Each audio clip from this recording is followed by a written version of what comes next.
for giving me this opportunity to share. And this is first time in Bangalore, and I'm just seeing that people are so lovely here, so warm here, and I've been to their house, and I was just observing that there is such a bonding in their family, and love and bonding in their family, husband, wife, and children all working together. I mean, I was so blessed to see that. And Pastor has made us laugh so much right from the airport. We have been really laughing, and yesterday we just had such a wonderful time where I was just experiencing the presence of God as we entered his house, and he just started prophesying over Pastor Neetu. And I was just basking in his presence, and I really wanted to cry that time. Pastor keeps saying, "Do you cry?" I didn't want to say that, but yes, I cry a lot and I laugh a lot. That's me.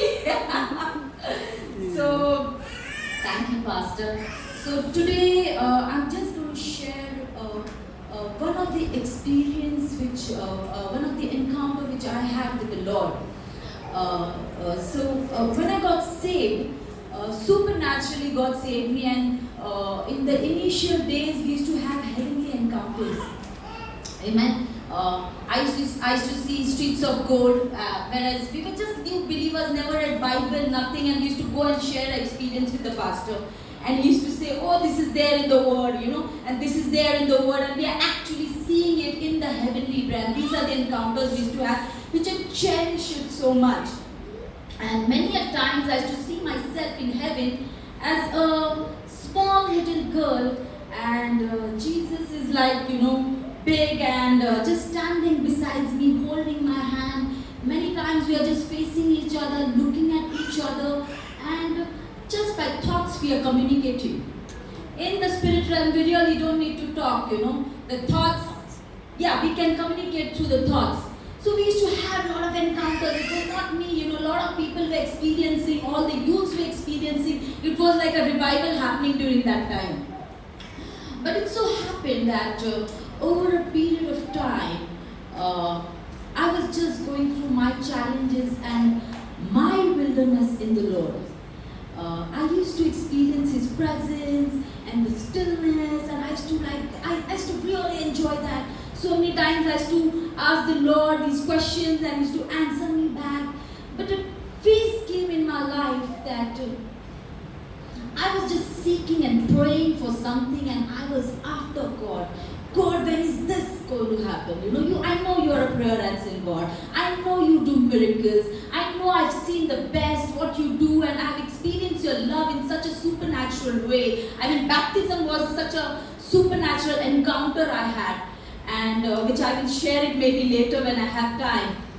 But a time came into my life that God was just silent. And I said, "God, why are you not talking? I want to hear you. I really want to hear you. And I want to answer. Because I have been asking this to the Lord. Lord, when are you going to answer this prayer of mine?" And a phase came into my life that I just started questioning the very existence of me. I mean, I started really fighting with the Lord that, "God, why did you even create me? I mean, there are 6 billion people, huge population. If one person was not there, how does it matter? How does it matter to the crowd? How does it matter to you? One less person. And that too now I have to live for eternity." I can't go on like this. But this question was just lingering that, "Lord, why did you make me? Why did you create me? I mean, was I required? Was I required? Is it a mistake? I think you made a mistake." And few days went by, and I was just battling with this. And a day came in my life that I used to hear one song, a worship song on YouTube. I really like that girl. And I wanted to hear, and I thought I would just worship the Lord. But below that video was her testimony, and it was a 1 hour long testimony. And I didn't want to hear that. I just wanted to worship that 5-minute song which was there, and I said, I'll just go deep into worship. But Lord just told me, no, click there. And I just happened to click and hear the entire testimony. So in the testimony, she was sharing how she felt rejected right from her birth because she was born a girl child, whereas the parents wanted a boy. So she always grew up that she is a mistake. It should have been a boy, but pop, the girl came out. And she had these 2-3 questions right from the beginning in her heart, which she always wanted to ask the Lord, but she never dared to ask Him, but it was always lingering.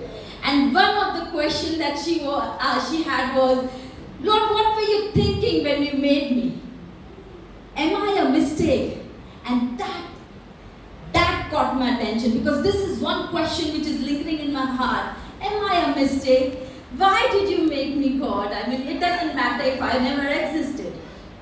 And it so happened that one fine day God decided to answer her question, and she was there in a room, and the presence of God just came all over her, and she was on the floor crying, and she started seeing a vision. And in the vision, she saw herself as a small child, a small girl, Jesus standing next to her as a big man, and she's just with Him. And I knew that this is how I see myself when I have heavenly encounters. I could just so relate to the whole vision because I had these encounters. And then she saw Father God across the table.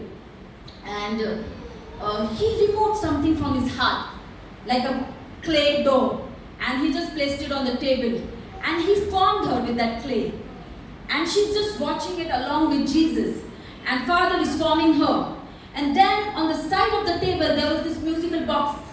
How we have this musical box where the girl comes out like a ballerina and she's dancing, twirling.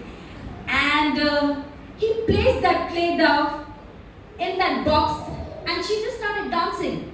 And she just started worshipping. And she just started rejoicing. The minute she was doing that, Father used to go, whoa, wow. And He used to dance and jump and run around everywhere. And then He used to close the box again. And then after some time, He used to come back again, open the box. And then again, He's like, when He's watching her, He's like, whoa, wow, wow. And it's just going around. And this girl is not able to understand, what is this happening? She's just looking at Jesus. Why is He so happy? Why is He so excited? And it so happened that Father God came to her, the palm of His hand came to her, and He just lifted her, this girl, into His hand, and He took her back into His heart. And the minute He placed her into His heart, it was like a jigsaw puzzle that she just fitted in perfectly inside. She was just a perfect match inside His heart. And then He looked at her and He said, do you know what I was thinking when I created you? I made you from my very heart. Amen. I made you from my very heart. You are my delight. You are my pleasure. Amen. I designed you exactly the way I imagined you. You are not a mistake. You are not a mistake. I loved you, and actually I find you very funny. You make me laugh. You make me happy. And when I heard that encounter and vision, I was in my room crying because I knew Father is talking to me, because it was such a personal experience I was having with the Father. And then He just started talking to me. He said, you know what, when you laugh, I really laugh loud. And He just said, when you laugh, the whole room lights up. You just bring life. Yes, I am happy to see you. You are not a mistake. I take great pleasure when I just look at you. That's my daughter. Look at her, she's so beautiful. Hallelujah. Hallelujah. Never think that you are a mistake. I mean, there might be 6 billion people, 7 billion people, it doesn't matter to God. But you are very, very, very, very personal to God. Each and every individual sitting here here. Nobody is a mistake. I mean, you can go through wilderness phases, and I mean, that was a time when I was hearing the lies of the enemy. And they just faded away. This one experience, this one encounter, and I realized, oh my God, they were all the lies that I was hearing. My Father is intimately and passionately and crazily and exclusively in love with me. Amen. And I am His princess. I am the daughter of the Most High. Amen. I am not a mistake. There can be any number of people, but I am not a mistake. Hallelujah. And Father said it was just for love. It was just for love that Jesus died. It was not for anything else. And there was one time that I asked the Father, Father, you are a God of infinite. If you are a God of infinite, then you can have infinite ways to rescue us. Right? Why the cross? Why did you have to send the Son? You are the boss. You are the master. You are the judge. You don't need the cross. You don't need to have to send your Son to die this excruciating and a humiliating death. Why, Father? You could have just chosen something else. And you know what He told me one day? That just broke my heart. Father just told me that, listen, I know I'm a God of infinite, but the cross of Calvary, I chose it. I chose it. Do you know why I chose it? Because I wanted to show it to mankind that when the Father, the Creator, loves mankind, it is not in any ordinary way. Not in an ordinary way. When the Father loves His creation, He wanted to display in a very lavish and extravagant way. Hallelujah. He displayed it on the cross of Calvary. Hallelujah. The same message, the same gospel we have been preaching again and again from generation to generation, and we never get bored. Have you noticed? We never get bored. Same dialogue. Same dialogue. It's not boring. Every time I share it, I'm excited. Amen. Amen. Every time I share it, I'm excited.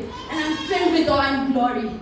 So today I just have come with this message that you are not a mistake. If this is one person who is going through a wilderness time, know this one thing, that Father is madly and intimately